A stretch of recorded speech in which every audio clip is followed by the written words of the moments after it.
Chapter 3. The Story of the Dream Mine. By C.F. Waite. The next story of the mine, by C.F. Waite, has been passed around for many years, and is one of the most accurate and detailed accounts of the physical description and workings of the mine and the historical events surrounding it. The Story of the Dream Mine. By C.F. Waite. The first time I ever heard of the Dream Mine, it was told to me by Andrew Pierce, who lived on the same block as I in Springville, Utah.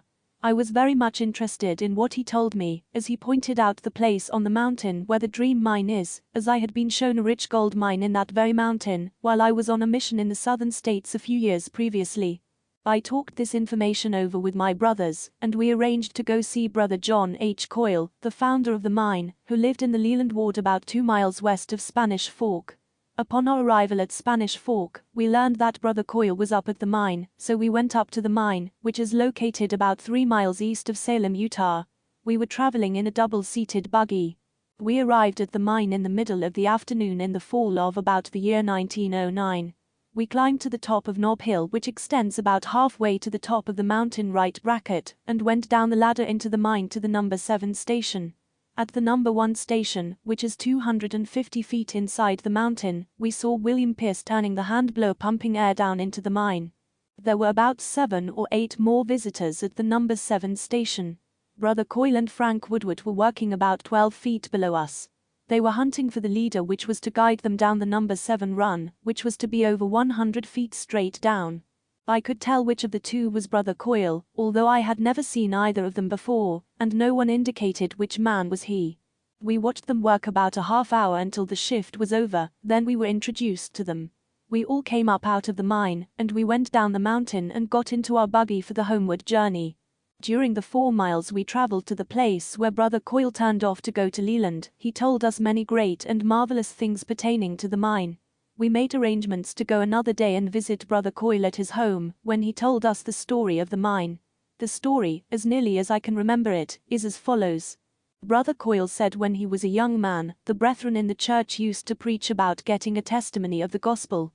At this time he was married and had 1 or 2 children, and on one occasion when the brethren were preaching about getting a testimony of the gospel, he turned to his wife and said, I don't believe a word of it. He went on to say that he had prayed many times for a testimony of the gospel, and said that he never had got one. Just at that moment the speaker said, now if you do not get a testimony of the gospel when you pray for it, it is right bracket because you have not repented and made all things right between you and your brethren and the Lord. Brother Coyle said to his wife, oh, that is different. I have never heard them preach it that way before. He said he determined within his mind that a few disagreeable things that existed between him and a few of his friends must be settled and straightened out. He went and saw all of these friends and settled all their differences. That night he went out into the willows to pray for a testimony of the gospel, and told the Lord that he had straightened up all of his differences, and asked to be forgiven by the Lord also. He prayed long and earnestly for a testimony of the gospel. Brother Coyle's words were very plain and simple, as his father had been killed in a rock quarry when he was 9 years of age, and he had had little opportunity for school privileges. After finishing his prayer, he got up off his knees and said he didn't feel a bit different than when he started to pray. He went into the house somewhat disappointed. In those days Brother Coyle had a few cattle on his farm, one of which, a red heifer, he had not been able to find. He had hunted the fields for some 3 weeks without finding his red heifer, and had given up hope of finding her, thinking that she was stolen or dead. That night he had a dream. In this dream he saw his red heifer in a field down below the Union Pacific Railroad track. The heifer was standing in Willie Wood's field facing east. One horn was knocked down and was interfering with her eye, causing the eye to run. He was shown that he was to go down the next morning, and just after the passenger train came by, he was to cross over the track and go into the field, and there he would find the right bracket heifer as he had been shown in the dream. In the dream it was said to him, will this be a testimony unto you that the gospel of Jesus Christ is true? He answered, yes. This finishes the dream. The next morning he told his wife the dream and said, I'm going down there and get my heifer, I know she is there for I saw her. His wife laughed at him, as she didn't have much confidence in his dream. She said, John, you've hunted those fields over and over, and if your heifer had been there, you would have found her. But John said, I'm going down there and get her. He saddled his horse and waited a little while so that he would get down to the track about 10 o'clock when the train passed by. He went out into the field and there was his heifer exactly as he had been shown. He went all the way around the heifer while she stood there, saw the brand, and marveled at the wonderful circumstances. He drove the heifer out of the field and started up the road toward home. The heifer did not try to go into any other field or on any other road, but went right along nicely all the way home. While he was on the way home behind the heifer, he prayed to the Lord with much joy and thanksgiving in his heart, and made a covenant with the Lord that if the Lord would give him dreams and visions from time to help him on his way, he would serve the Lord all the days of his life. Some time after this, while he was plowing in his field, a voice spoke to him saying, "Would you go on a mission if you were called?" Brother Coyle spoke right out loud and said, "Yes." He stopped his team in the middle of the field and looked to see who had spoken to him, and there was not a soul visible in that whole 10-acre field. This was very remarkable, and when he had driven to the place nearest his house, he tied up his team and went into the house, and said to his wife, "I'm going on a mission." As she turned and looked at him, she said, "Why, John, how can you go on a mission? You haven't got $1 to your name." He said, "I know it, but I'm going anyway. I just promised I'd go." He then related the incident of hearing the voice speak to him. Some few weeks after this, some members of the bishopric came to see him about going on a mission. When they asked him if he would go on a mission, they were greatly astonished at his unhesitating answer. "Yes." They said, "We didn't think you were able to go on a mission, but we felt constrained to come and see you about it." They sent his name to the church, and about 3 weeks later, he got a call from Box B, which was the church's mailing address. The call said, "If you accept this call to go on a mission, be ready in about 3 weeks to go to the Southern States Mission." He told his wife to answer the letter and tell the church authorities that he would be ready to go. She refused to answer it because she didn't see how it was possible for him to go. His sister was there at the time visiting, and she said, "I'll answer it, John," and he said, "All right, LECT, and she did so. Brother Coyle tried every way during that 3 weeks to get means to go on his mission. 3 days before the time expired he did not have $1. At this time it was manifested to him that he could butcher 2 of his steers and obtain some money in that manner, by selling them by the quarter. It was also manifested to him that some of the Icelanders who lived at Spanish Fork, whom he had befriended against the slurs and jeers of other men, would buy a quarter of beef each.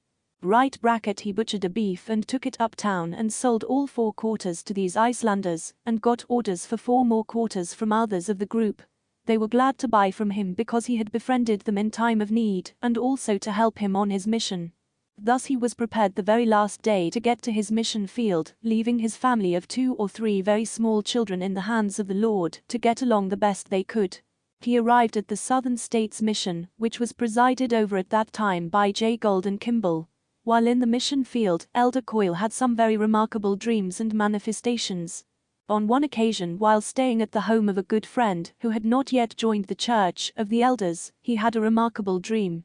He was shown 2 elders staying that night at a home a few miles distance. He saw that a mob gathered to mob the elders. The elders fled from this home in the darkness of the night and made their way to the home of another friend. The mob followed and chased them out of that home, throwing rocks and such things as they had at the elders as they ran.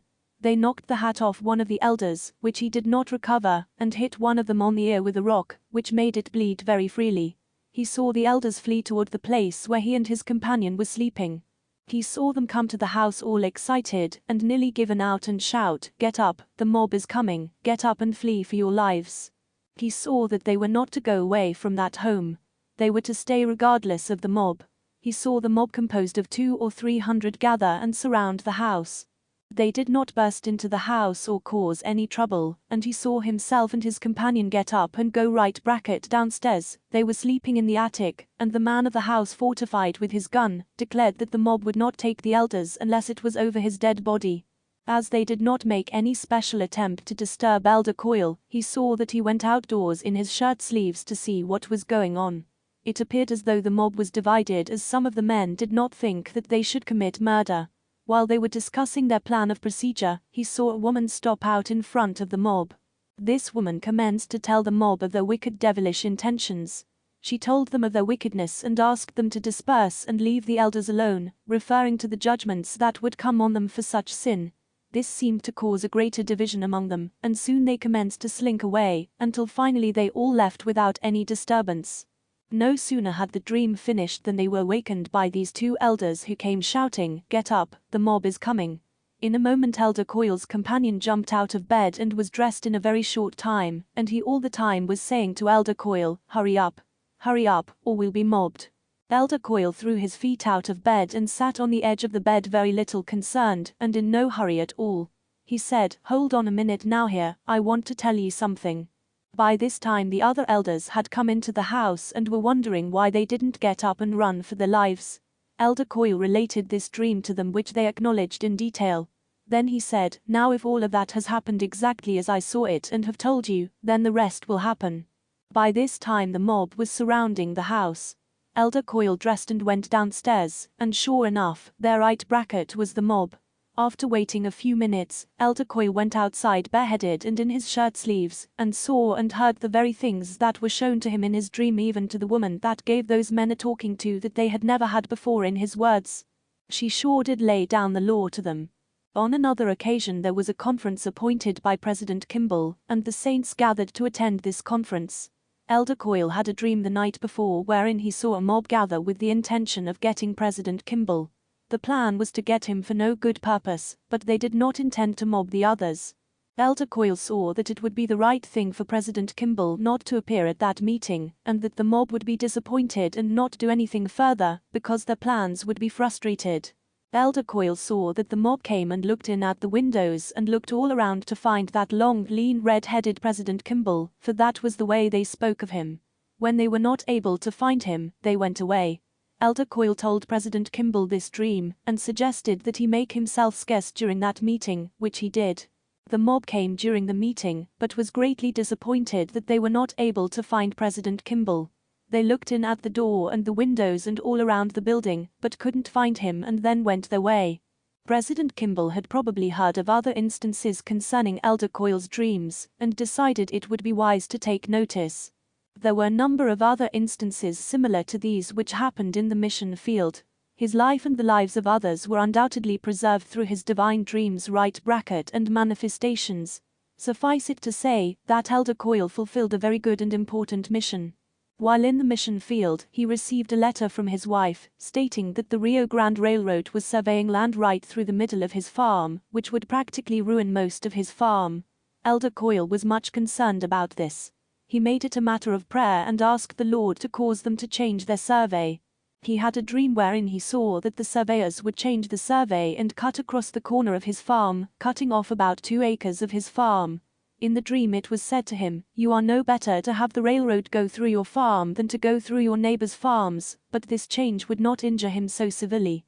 He immediately wrote a letter to his wife telling her of the dream, stating that they would change their survey, and that it would cut off the northwest corner of his farm. At that time the surveyors had already made a new survey placing the railroad line exactly where Elder Coyle saw it would go.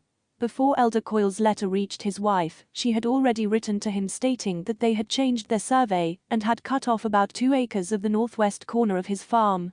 Each letter passed the other in transit.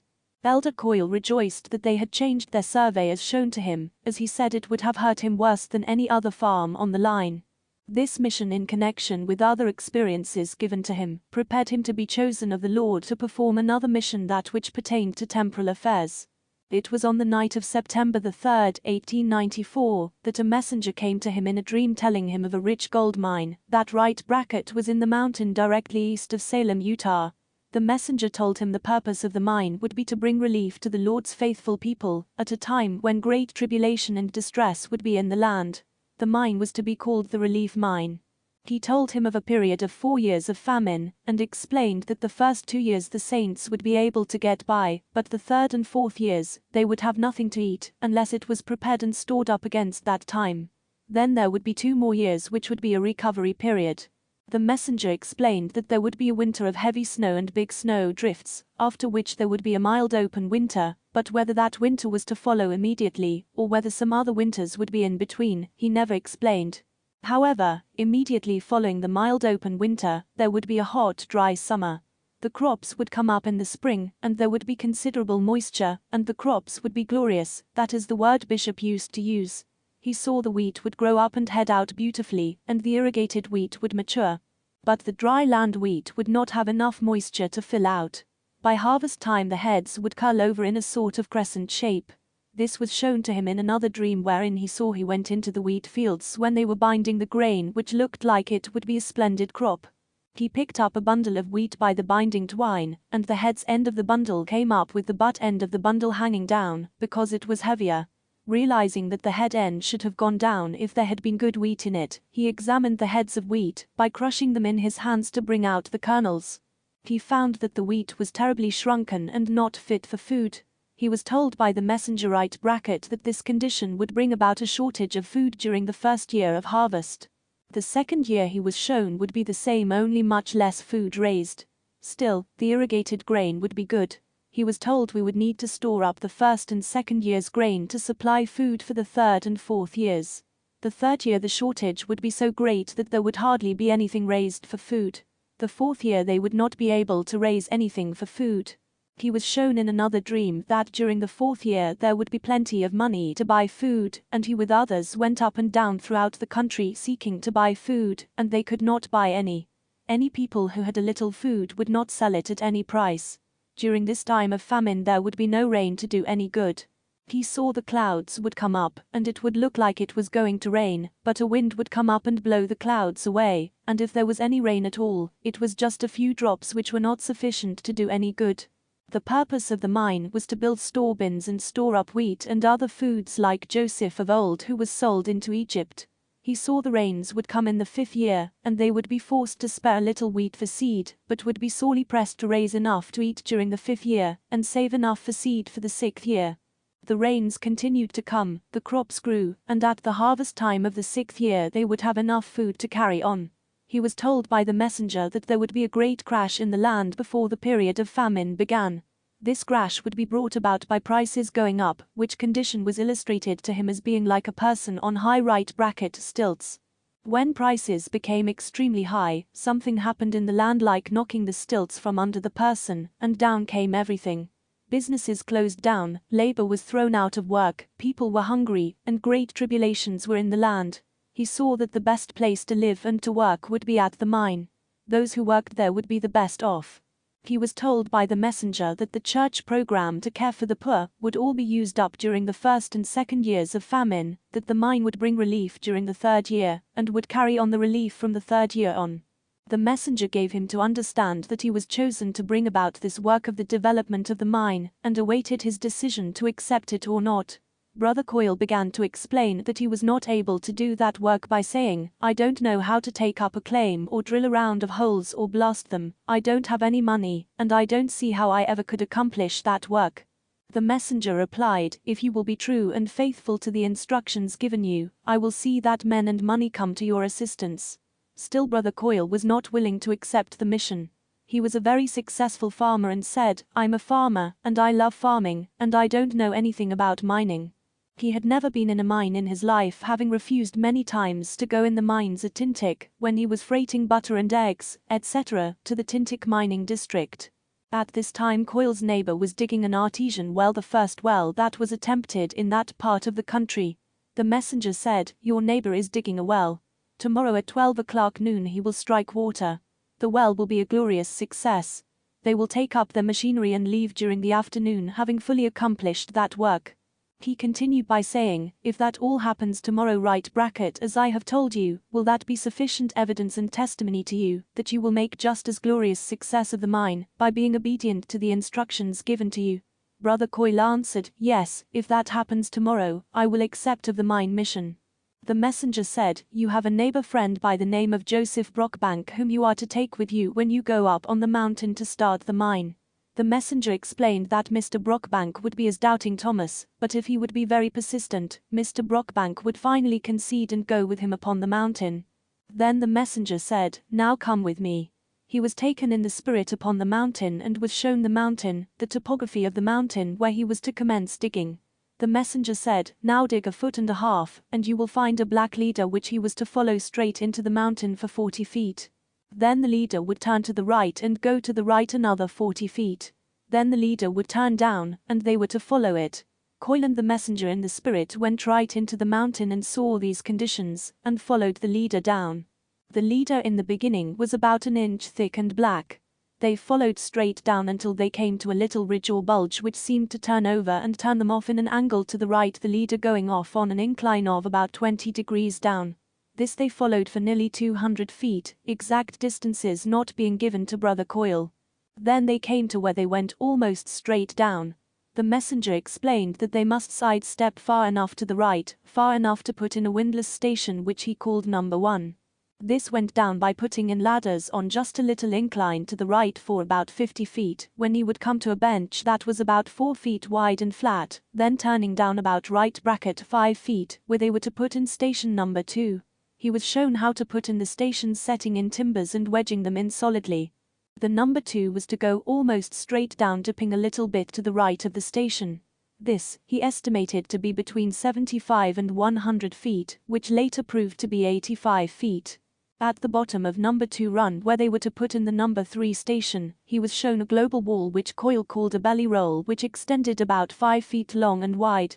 It was curved like a portion of a globe and was smooth. Here they sidestepped to the right a little bit for protection from above, and put in the number 3 station. Right here the messenger explained that this rock was low-grade ore, but they were not to take it out for ore. When they arrived at this place in the digging, Coil had this rock assayed, and it went $3 a ton in gold. The number 3 run was to be practically perpendicular. He estimated it about 100 feet. Here there was to be the number 4 station, and the formation was to change from a light greyish color, from number 1 to number 4, to a darker and reddish formation entirely different. The leader was to be red and all the way up to 4 inches wide. There was to be a hanging wall and a foot wall which were to dip off to the east, and which would come within about 3 feet of each other for a rod or more in what was called the pinch. Then the hanging wall disappeared and the drift would open up big. This run was to be more than 100 feet. At the bottom of no. 4 run, they were to move to the right far enough to put in a station completely protected from the number 4 run. Then they were to go down on a very slight incline to the east a short distance, which afterward proved to be 35 feet. Then they were to move to the right a similar right bracket distance on the level, the leader still being of a reddish color, where they were to put in number 6 station. This was to go down a rod or so with an incline to the east. Then they would come to a reddish wall standing perpendicular, but sloping at the left and down on about a 15% grade. It was to be a dark hanging wall and foot wall part of the way. These walls were about 4 feet apart, with the side wall gradually giving out or disappearing. This distance appeared to be somewhere around 50 feet, where they were to put in number 7 station. He was shown by the messenger that at this point the leader turned straight down, and that it would be no thicker than a table knife blade, and you will need to hunt around to find it. The reason for this hunting for the leader proved to be because of some discord which existed among the workers when they had dug down to that place. They continued down number 7 run about 100 feet, where was to be number 8 station. Here the leader would still be hard to find, and he saw in hunting the leader, they would go down in 2 or 3 places a little ways, and have to fill them up, because they would not have the right place. They were to go straight down on number 8 run a rod or so, and strike a foot wall going on an incline to the east. This was all to get flatter as they went down this run, and as they proceeded down this run, they were to find the hanging wall, which was 5 or 6 feet from the foot wall, but would not continue all the way. This run was to bear a little bit to the right as they went down, becoming quite flat at the bottom. At the end of number 8 run there was to be a fissure coming across the shaft, which was to make a wall going straight down right bracket about 1 foot, where the formation was to change from a dark slightly blocky lime to a light creamy colored short rock. From no. 8 station they were to go straight down about 50 feet, where they would come to a large black leader about 2 feet thick, which would drift off to the east about a 20-degree angle down. But here the messenger explained that before they drifted off they would have to continue straight down at least another 50 feet, and then come up out of there and follow this black leader on the incline to the east. He never explained why they were to do that, and it remained a mystery to Brother Coil until after all this work was accomplished. This black leader was to be soft so that you could squeeze it in your hand like a lump of mud. He was shown that there would be a black hanging wall and a black wall about 4 feet apart, which they were to go down in between at a very definite direction to the east, which was given to him to understand without any figures or mechanical aid. He was to go down in between these black walls for about 50 feet, when he would come to a side wall on the left, which he called the north wall. This wall was to be smooth and black, so that you could see your face in it similar to a mirror. It was to come in on the left or north side of the shaft, and they were to follow down this north wall down on the incline. The hanging wall would fade out before the foot wall. The north wall was to be practically perpendicular for some distance, and would gradually crowd us a very little bit to the right, and would also begin to tip back at the top, and lean a little bit away from the incline shaft. The black leader continued on at the top of the north wall. This No. 10 run on the incline was somewhere between 200 and 300 feet. Then they were to move off to the right the full distance of the shaft, and put in the number 11 station. Here they were to find 4 walls top, bottom, and each side, which he described as a box. This is as far as they have dug in this part of the mine, having dug 4 or 5 feet in this right bracket box. They were to go down inside the box about on a 20-degree slope to the east, down until they came to the turndown, which distance was not manifested. This turndown was to be designated by about a dozen different conditions in the formation. There was to be a low dark foot wall on the right-hand side, and a high hanging wall on the left side opposite the low foot wall. There was to be a fissure coming across the bottom of the drift going forward on an angle from left to right. This fissure would make a wall dipping back over to the west, and also to be of white rock, and 2 or 3 inches thick. There was to be a white fissure standing perpendicular in the face of the drift about an inch or 2 wide. The turndown was to be station number 12. In the turndown was to be soft low-grade ore, which he designated as the soft ore. This would be easy digging, and the messenger pointed out how they would need to be very careful in digging here, otherwise they might have to put in a few timbers. But if they were careful, they would not have to timber it. They were to follow down the west wall, which would dip back slightly to the west and get rotten and disappear. This run appeared to be more than 100 feet, then they would come to the cap rock. The cap rock was an exceedingly hard rock which was to be somewhere around 3 feet thick, having a light greyish color, which encased the rich gold ore. This was explained to be like the top of a chimney covered over with a hard cap, which Coyle referred to as the capping. This No. 12 run was to be of fine creamy white colored gravel or rock, reminding Coyle of the small gravel in a red ant bed, and he referred to it as the ant gravel. This cap rock was so hard that they felt around to find a soft place, but could not find one, and they almost despaired of getting through this capping. But when right bracket they did get through, they came into a chimney of rich gold ore, which went on an incline to the east for nearly 100 feet, when they came to 9 rooms which were already dug out. These 9 rooms were dug out east and west, and were paralleling each other going south, with some 3 or 4 feet of rich gold ore between the rooms supporting the ground. The rooms were about a rod wide and several rods long. The gold ore was so rich that it reminded Coyle of the red and white stripes in the American flag, the gold ore being in the white rock. He was shown a tunnel that came into the mountain to this rich ore, but was told not to come into the ore through that tunnel, but he must dig his way in as he was shown. Later on, he was shown another tunnel which he was to dig into the rich ore. Coyle has told me on different occasions that if the Lord would let him, he could get into the rich ore in 3 weeks' time, but he was not permitted to open that tunnel at that time. He was shown various things which were in the old tunnel, some of which he told me would prove the Book of Mormon to be true. He was reluctant to tell us very much about those things at that time. When we got down into the 9 rooms in the spirit with the messenger, he looked to the east for a long distance, and also to the south for a long distance, and asked the messenger, "How far does this rich ore go?" The messenger did not tell him any distance, but said, "This ore will be here for you and your children and your children's children for many generations, and they will never be able to dig it all out." He further stated that this was the richest gold mine that ever would be discovered. Right bracket as he came out of the mine through the old tunnel, he saw some crockery pots filled with precious things, some of which he understood were Nephite coins, but did not examine any of them. He also saw a human skeleton near the mouth of the tunnel as he came out of the mountain, and the messenger disappeared. These 12 stations, the capping, the chimney incline, the 9 rooms in the old tunnel, comprise the information first given by the messenger, and are known as the old or upper workings. The morning after this eventful dream vision, Brother Coyle told his wife the story of the dream as he called it. She said, "Well, John, you know nothing like that will ever come to us. We have to work for everything we have," and she discredited the dream. It was just too big for her to believe. Still, she was willing to cooperate with him in any and all things he decided to do. He said to his wife, "Today I'm going down to the lower field to work.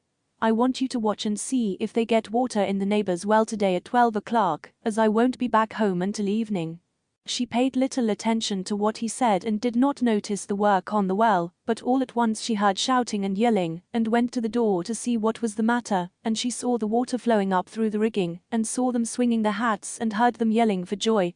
She looked at the clock, and it was just 12 o'clock noon. That evening when Coyle came home, she went out with a big smile on her face, and opened the front gate for him to drive in, a thing she never did before, and he wondered what right bracket she was laughing at. He looked down at his clothes to see if there was anything wrong with them, and then looked up inquiringly. She turned her head and looked toward the well, and then Coyle looked toward the well. The water was flowing strongly through the 2-inch pipe, shooting water several feet from the well. He put up his team, came into the house, and said, "I have got to go get Joseph Brockbank and go up on the hill." The next morning, September the 4th, 1894, he rode on his horse to Brockbank's and told him the whole story. Brockbank just laughed at him and said he was crazy, or words to that effect. He stayed with him and rehearsed with him many things time and time again, and finally Brockbank said, "Well, I see that I have got to go with you, or I'll never get rid of you." So he said, "Tie your horse up to the shed, and we will get into my buggy," and away they went to the mountain some 6 or 7 miles away. When they got up to the foothills approaching from the north side of Knob Hill, they came to a gully that the water had washed out, and they could not drive across it. Coyle had told Brockbank that they should go around to the south side of Knob Hill, but not being able to cross this washout, Brockbank said, "If I turn around, I'll go home, I will not go any further." Coyle said, "We can go up from this side, but I don't see anything here that is familiar," as he had not been shown the north side of Knob Hill at that time. They unhitched the horses and proceeded to climb up the mountain. They had reached nearly the Knob Hill saddle, and Brockbank was so tired he would not go any further and sat down. Coyle said, "Well, you wait here until I go up to the top right bracket of the saddle," which he did. When he had got over the ridge a little way, he saw a light spot right under a little green bush. He came back to where he could see Brockbank and yelled to him, "Come on up, here it is." When Brockbank arrived at the ridge and got around to this place, Coyle said, waving his arm in a semicircle, "Can you see anything different over in this direction?"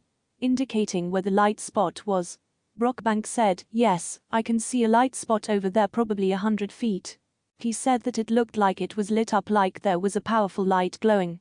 Coyle handed him the pick and said, "Can you take this pick and strike it up in the middle of this light spot?" He said, "Yes," and they proceeded to go over there, whereupon Brockbank struck the pick up right in the center of the light spot. Coyle said, "That is exactly where I could see the light," and further stated, "We will dig in here 1.5 feet, and if we don't find the black leader, we will go home, there is nothing to it." Incidentally, the ground in that particular wash was of a creamy clay color. They proceeded to dig, and sure enough, when they had dug 1.5 feet, they found a black leader about 1 inch thick. They dug in 2 or 3 feet along this leader, Brockbank becoming quite enthusiastic about it. They took some of the leader and it assayed $1 in gold. After covering up the hole they had dug, they joyously took their journey homeward. This word went from friend to friend until they got a small group of men, including Frank Woodward, who has had considerable experience in mining. Coyle and Woodward went up to the mountain and took up about 10 claims, and had them recorded. The messenger had told Coyle that the ore was deep down in the hill, and that they would need to work a little at a right bracket time, and during the winter as they were able, and not pursue the work at first beyond their ability to do it. They worked 3 months during the winter time each winter for several years.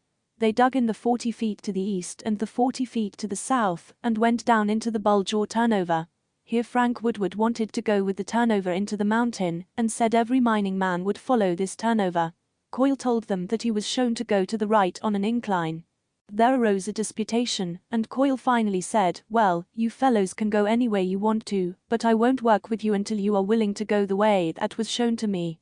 So Coyle did not come up on the hill for a long time, and the others worked down in there, and they wound around until they practically dug out a big letter S. They finally got lost and went to Coyle and said, "Well, we got lost. We gave up, we are ready now to go where you say." Then Coyle started down the way that was shown, and they followed on down to the number 1 station. From here down our course was mostly downward. They followed the program outlined by the messenger very definitely. In fact, they could not make progress whenever they got off the track or off the leader which they were to follow. There were many very interesting incidents that occurred from time to time in their work. One in particular I might mention was when they had just begun to dig down from number 1 station. Frank Woodward was in charge of the visit, and while he was on number 1 alone, he said a little dark lamanite appeared to him and told him, "This is the beginning of the TURNDOWN," and Frank understood the little dark lamanite to mean the turn down to the Cap Rock. This lamanite spirit came to mislead Frank and get him off the track, as he told him he was to look for the wall that would tip back to the west, whereas the true program was to have the wall lean toward the east. Mr. Woodward was influenced very much by the instruction the little dark lamanite gave him, and Coyle was kept very busy keeping them on the right way. Suffice it to say that they did follow the definitely directed course. When they got down to the number 6 station, June Pierce was drilling. Coyle explained carefully the exact direction toward the east they were to go toward, to hit the wall that would turn them to the left. Coyle saw in a dream that June was bearing too far to the right, and that he must go up on the hill and put June back on the course toward the left. He arrived up on Knob Hill at the cabin about noon. The first thing he said to June was, "June, you are going too far to the right." June said, "How do you know? You have not been up here for more than a week." "Well, I saw you in here last night, and you are going too far to the right." They went down the mine, and the bishop showed him wherein they were going too far to the right. Had June gone the width of the incline shaft, he would have missed the wall entirely. Another interesting incident happened as they went down on the number 8 run. After going straight down for 12 feet looking for the foot wall which would turn them to the east on an incline, Frank Woodward was very much interested in a little spot on the west side. He dug in there a little way and told the men that this was the right way to go, as that looked very promising from a mining standpoint. He persuaded the men to accept of his design to dig in their ways, saying, "We must not let Johnny know anything about it," meaning Coyle. They had a general understanding to that effect. So they worked putting in a round or two of holes in the place and covering up the place with boards, so that Coyle would not know anything about it. About that time Coyle had a dream wherein he was shown exactly what they were doing. He saddled his grey mare and went up to the mine, arriving there as usual about noon. He said to Woodward, "Frank, what are you doing back behind the ladder on the west side there?" Frank decided to play innocent and ignorant and said, "Oh, nothing," trying to sidetrack Coyle. Coyle said, "Yes, you are." Woodward said, "Okay, ask these men." There was not one of them that would admit it. Coyle said, "I saw that you are going in the wrong direction behind the ladder on the west side, and that there were 6 of you implicated in it." So they went down the mine, and Coyle went behind the ladder, threw the boards off the hole, and exposed their doings. They did not have much to say about it, but years later 2 of the men told Coyle the whole story, and there were 6 of them implicated in it. When they got down to number 9 station, the formation changed color from a dark, rather blocky lime to a light creamy colored broken up formation. As they threw this rock over the dump, it turned a very light color. This was what they were expecting, and Coyle always told them the dump would get a very light color, after which it was to get dark again. While going down No. 9 run about 50 feet, he told them that they were to come into the black. As I was working in the mine at that time, we were continually asking, "When are we going to find the black?" As this light-colored short rock was very hard to drill in, as the drill hole would keep caving in. We made very slow progress. Finally we came to the black, which was a fissure about 2 feet wide, tipping off to the east on about a 20-degree angle. After digging down another 50 feet, we came up and put in the number 10 station where the big black leader was. As we began digging down in this big black leader of the 20-degree incline, we kept pestering Coyle to let us throw the right bracket mark down the 50-foot hole we came up out of. Coyle would not consent to do this at first, but he didn't know what the hole was dug for, and finally we persuaded him to let us fill it up. He said, "Well, if you do, you may have to dig it out again." But we were willing to concede to most anything to keep from windlassing the muck to the surface from this number 10 station. While sitting on this station, Coyle was telling me about the beautiful north wall, which would come in on the north side of this number 10 run. It would be black and slick and very shiny. This was so much different from any other place we had found that it looked almost impossible of fulfillment. I said to Coyle, "If we find that black wall just as you have described it, I will be well satisfied that we will find all the rest of them." Coyle reassured me that we would get the north wall exactly as he explained, which we did in 53 feet. This wall came in exactly on line. If we had missed the right direction 1 degree to the right, we would never have found a wall. One thing I should mention here is that we struck the first few drops of water, which increased considerably as we went down this run some 250 feet. This water made our progress very slow and very tedious. We drew it up in buckets full at first and poured it into the sump or the place where we had filled up the hole. Finally, the fine black sediment in the leader puddled the sump so that it held water. The water would not sink down through it. Then we were stuck. We did not know what to do. At about that time Coyle came down the mine and we were sitting by wondering what to do. Coyle said to get a 10-foot pipe from the surface and bring it down. Lars Olsen, who was the shifter at this time, as Coyle said, went up the ladder like a cat and soon brought the pipe down. He had sharpened the pipe, so we rammed it down into the sump hole and let the water go on down. We kept repeating this process for many months until finally the whole sump hole clogged up, and then Coyle said, "Well boys, we have got to dig this all out and open up this hole again." This was a terribly nasty, mucky job. We were covered with slime in coming in and out of the mine, as it slopped over on the ladder in many places. Finally, we got the hole all dug out, and we found an open fissure at the bottom of it, which took the water away from that time on for many months. Thus, we realized why we had to dig that extra 50-foot hole. After we had got down the number 10 run 150 feet, we were nearing Christmas time. We all wanted to lay off a week for Christmas. We were just simply tired out pumping water 18 hours a day, and many were the troubles we had. Many interesting stories could be written concerning those troubles.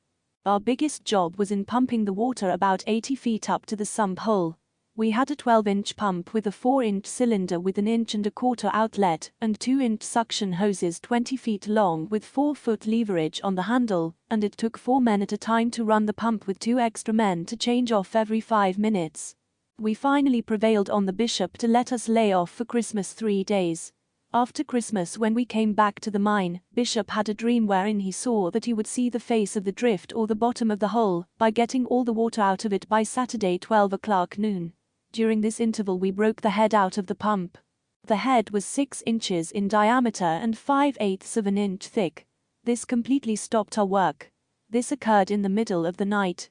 Lars Olsen asked me to go out and report to the bishop, who was sleeping in the cabin.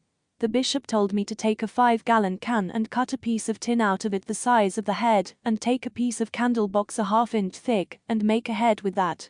This seemed ridiculous to me to even consider it.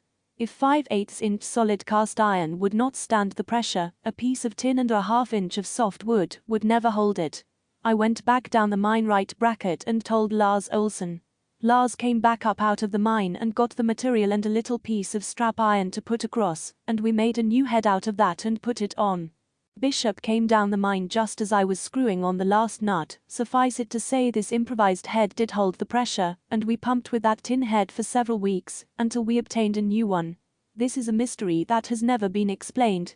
The head never did give out. At this time Lars said to the bishop that this is one dream that would not come true. You will not see the face of the drift Saturday noon. Coyle could not see how it would be possible either, as we had 3 days and nights of filling up with water while we were off for Christmas, and all that ran in during the time that we were pumping, but suffice it to say we did see the face by Saturday noon exactly at 12 o'clock. Coyle told us the deeper we got down in the mine, the better the air would be. This seemed contrary to all reason, but it proved to be true. There was a stream of air coming down the footwall side and going out on the top of the drift clear from the surface, and we did not have to pump air down the mine after we got down into the number 10 run. In the early fall of this same year, Bishop had a dream wherein he saw that James E. Talmage would come up on the hill. We were all wishing for him to come, which he did. There were a dozen or more men working at the mine at that time. Most of us went down into the mine with Dr. Talmage. He paid high tribute to our solid and safe ladder, and the very safe manner in which the bishop had been shown an open fissure, which would also take the water away. Among the many questions asked by Dr. Talmage, I explained to him what this sump hole was for, and I asked him, "Do you think we will ever find an open fissure down in that hole?" He said, very possibly, very possibly." This was the only encouragement he gave us that I remember of, and the only thing that we were worried about. We did find this open fissure exactly as it had been shown to the bishop. Narrow escape. In the digging of the mine there were many narrow escapes from death. I might relate one incident that happened to me. We had just stopped work to eat our lunch at noontime. There were about 6 of us. The others sat down along the incline drift where the track was. I was in charge of the men that day and was standing in the middle of the track. For some reason, I had not picked out a place to eat my lunch. While standing in the middle of the track, a mass of rock and clay fell out of the leader directly over my head. It was about 183 x 303 x 53. In some unaccountable manner I seemed to see this mass falling right over my head. As quick as lightning, I jumped both feet at once toward the south of the track. The mass of rock dropped exactly where I was standing. Had I not jumped in time, it would have crushed my body. It gave no warning as it slipped out from the wet fissure or leader.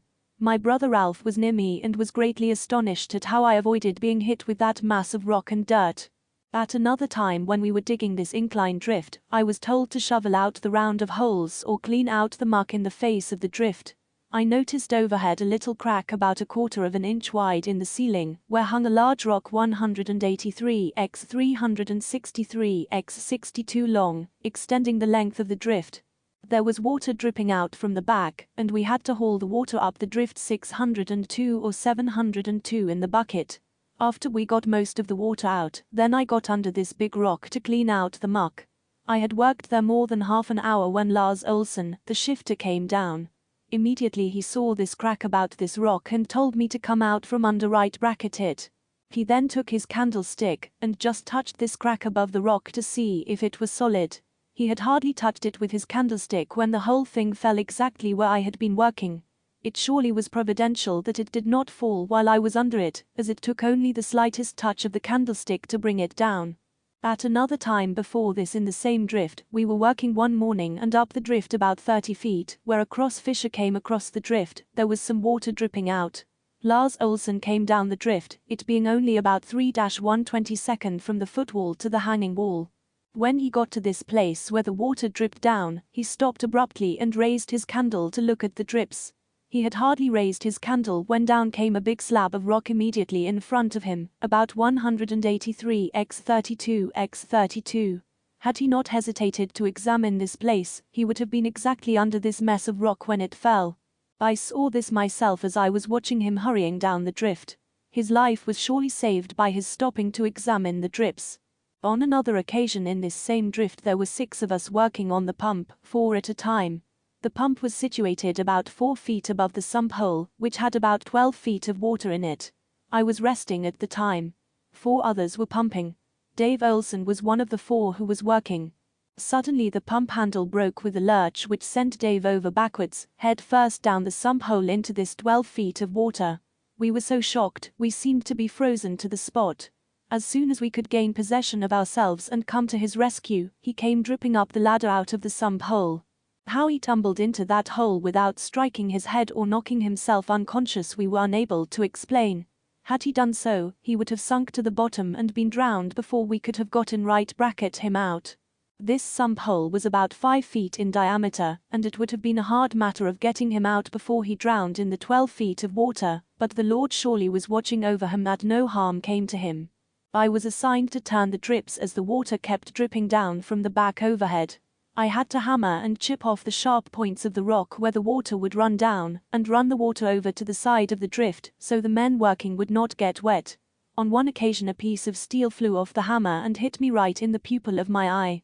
I could not get it out as it seemed to bury itself right in the pupil of my eye.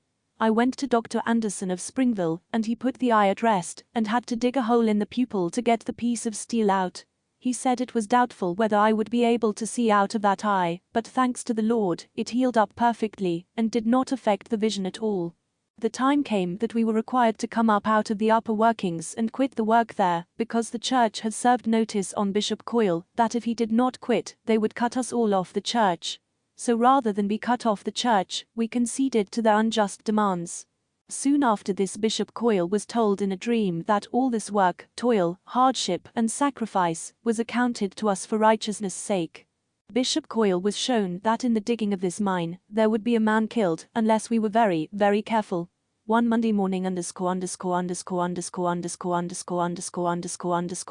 Gardner and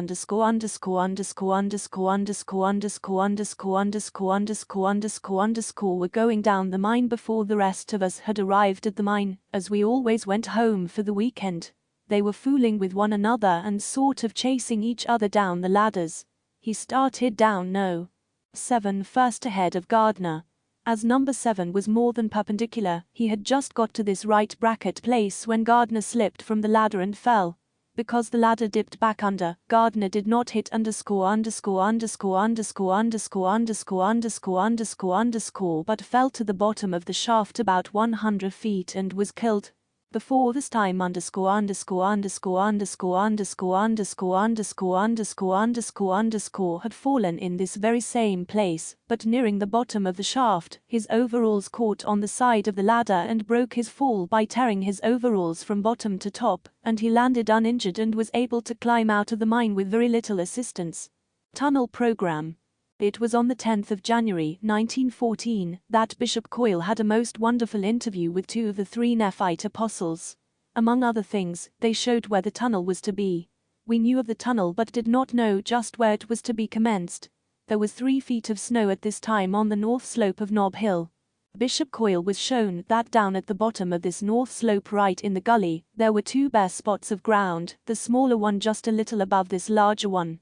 He was to commence the tunnel just where the large bare spot was.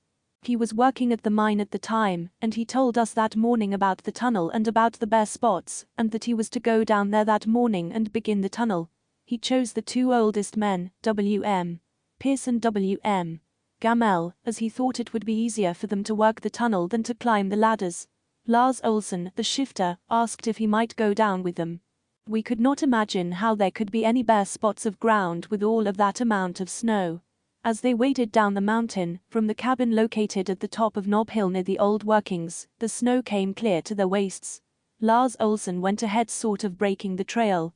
As they neared the place where the bare spots were designated, Olsen went on ahead. William Wright Gamel said, "Bishop, how can there be any bare spots with all this snow? You can't see a bare spot anywhere on the mountains." Coyle reassured him that he would find them because he said he saw them there, and, "I know they are there." Gamel said, "I wish you had not told them we would find those bare spots because if we don't, they will all quit as the snow is always deepest in the gullies." Coyle confessed to Gamel that he didn't see how there could be any bare spots with all that snow. Soon Lars Olsen got down to the little bluff where he could see the gully where the bare spots were to be found, and sure enough, there they were. He took off his hat and swung it around his head and shouted, "Here they are." He remained where he was until they got down there to him. They stood and looked at the bare spots and surveyed the whole neighborhood. There was not a track of any kind to be seen. The snow had just simply melted and left the ground bare, where these 2 bare spots were without any apparent reason that was visible for the snow melting on those spots. They dug out the face of the tunnel, and Coyle gave them instructions as to which way to go. Back from the tunnel to the west about 150 feet, a little ridge stood out. Coyle was shown and told to stand on this little ridge and lean out by holding on to the brush, and the direction of the tunnel was to be directly from him into the mountain. He came to this spot every few days to sight and give them direction into the mountain. If they moved to the right or to the left, he could tell by sighting from this point. The tunnel was to be straight into the mountain. At about 300 feet they were to strike a little water which he was told would be good to drink. By this water there was to be a smooth dark rock about 3 feet high. The color of the tunnel from the beginning was of a light yellowish hue. They were to go on in this straight tunnel and come to a dark streak on the left-hand side, and as they got further on many hundreds of feet, they were to come to a hog's back, which was a dark rib of rock which would cross the tunnel coming to a little peak in the center of the tunnel, which would be about 2 feet high from the bottom of the tunnel. He was told this little peak would be an assurance that they were exactly in line. He said it reminded him of a big black hog in the tunnel. Therefore, he called it the hog's back. All these things they found as they dug the tunnel exactly as the bishop had explained.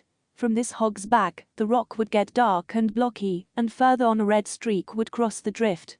This red streak was to lead off to the right, which they were to follow a short distance, until they came to a big east and west cross break, which undoubtedly is the Ajax Fault that extends from Tintic into the Wasatch Mountains. Then they were to go down on this fissure which would be known as the Winds. This fissure was to cross the main tunnel a little further in the tunnel. He was shown that they would come to water in the tunnel, and the working men were continually asking, "When will we come to the water?" Coyle said, "When we find the water, there will be a nice little stream which will run out of the tunnel and over the dump." they were required to dig the little ditch from the beginning of the tunnel for this water to run out in. This ditch was a veritable nuisance to dig. It caused them more trouble apparently than the rest of the digging. The workers tormented the bishop about finding this water a great deal. On one occasion, when they were pestering the bishop about getting the water, the inspiration of the Lord came to him, and he declared to the shift boss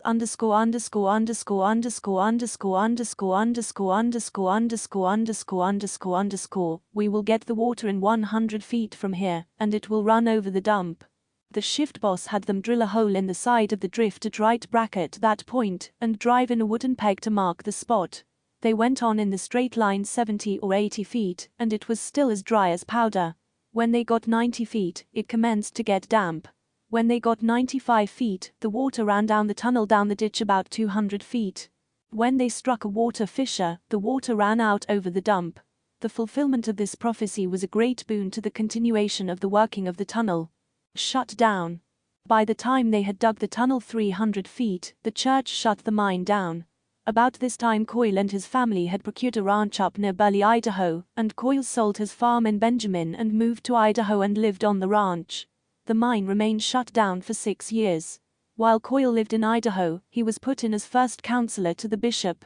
Toward the close of the 6 years, the bishop saw in a dream that he was to open the mine again and get the work underway.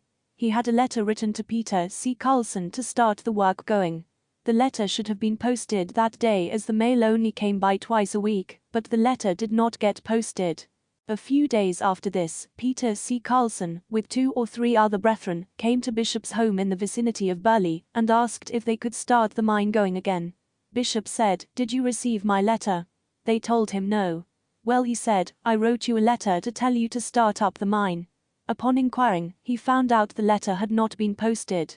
Right bracket they said that they did not have any money to get powder and necessary equipment to work the mine with. Bishop told them to go, and the Lord would open the way for them to get the necessary money. On the way back to Salt Lake, they stopped to see Horace Bro at Bountiful, and he gave them $700. He was the first man they contacted. With this money they started to work again in the tunnel. The work progressed very rapidly and very favorably. The Burley incident occurred when they were only 300 feet in the tunnel. The water came about 1900 feet in the tunnel. Bishop Coyle told the men that they would come to a place in the tunnel where a leader would turn off to the right. This leader would be an inch wide on the north side of the tunnel and would widen out to 18 inches wide on the south side of the tunnel. This fissure or leader would widen out in a few feet to more than the width of the ordinary tunnel or drift. He was to follow this fissure off to the right and keep on the west wall of the 60 or 70 feet. When they would come into some black, the fissure would turn black, and the leader would go along the top of the drift. This drift he called the manway, and it was just a very little uphill. This fissure was to have side drifts in it at various places along the line, and in the main, there would be 5 of these drifts which he compared to 5 fingers taking off from the hand. In each of these fingers or drifts they would find very good ore. He was not given specific details of this program, and was told he would have to work that out by the inspiration of the Spirit. Suffice it to say, they have gone into some 500 feet of this black rock which is highly mineralized. Soon after they struck this black rock, they found a streak of high-grade platinum ore. This streak went but a short right bracket distance and they lost it. In this drift also they encountered a little water which ran out into the main tunnel in a little ditch a few inches big. The many assays taken in this black rock showed good value in gold and other precious metals. 3 different samples sent to California showed some 17 to 23 valuable rare metals. Mr. Wharf, an old assayer, declared there were rich values in uranium and other metals. John Harker, a metallurgical chemist from Denver, declared there was radium in this ore, and he got a radium burn from handling it which he nursed for several weeks, and it was not cured when he left. Parrott left parenthesis. Another chemist declared there was a combination of metals which made a high-grade stainless steel. While he was there testing, they made an electric furnace and melted out some 25 or 30 pounds of metal, which was of a white color, from which they refined the stainless steel. Orvin Christensen told me that they took a little round piece of this stainless steel which they had dropped into water to cool when it was red hot, and made some very extensive tests to try to break it, but were unable to break it. In driving the main tunnel, the bishop told them that they would come to a wall on the north side that would go right along with the tunnel. It would be black in color. It would extend about 50 feet. They would also find a wall on the south side, which also would go along more than 100 feet, part of it paralleling this wall on the north. They found these walls exactly as described, the tunnel going right between the two. The bishop had told them there would be a fissure coming across the tunnel from the north side diagonally across, until it hit the south side. This was to be the turndown in the main tunnel. At this point there were to be a number of definite conditions, which Bishop afterwards referred to as Brother Waite's 10 points. Right bracket 1. The fissure itself. 2. The fissure was to be in a white rock. 3. It was to go diagonally across. 4. There was to be another fissure standing straight up and down in the middle of the face of the tunnel. 5. This fissure was to be white. 6. The fissure crossing the tunnel was to have a slight dip back to the west. 7. It was to be about 3 inches wide. 8. There was to be a hanging wall on the north side at this place, and 9. A low black foot wall on the south side, and 10. A sloping hanging wall coming in overhead sloping to the east down toward the bottom of the tunnel, on about a 20-degree slope. All of these definite requirements were there. This occurred about 50 feet in the tunnel. They dug a hole on the east side of this turndown fissure about 10 feet deep. It seemed to satisfy the bishop as this wall continued down. There being water in the tunnel, they did not go any further as they were not able to cope with the water situation at that time. They dug the tunnel on into the 3,400 feet point. At the end of the tunnel one could kneel down and see daylight at the mouth of the tunnel, showing the tunnel to be straight. Here we might say that if the tunnel had not been straight, they would never have found these required conditions. The bishop had no instrument to go by to make the tunnel straight, and mining engineers declared that it was an impossibility to run a straight tunnel without mechanical instruments. They marveled at the possibility of it as it had right bracket never been done before for such a long distance. The bishop was guided by inspiration in his direction. This is the end where the present tunnel is. The program pertaining to the turndown as I remember it in part, is as follows. The west wall was to dip back a little to the west, and they are to follow that. They will not go very far until they will come into a soft, low-grade ore which the bishop referred to as the soft.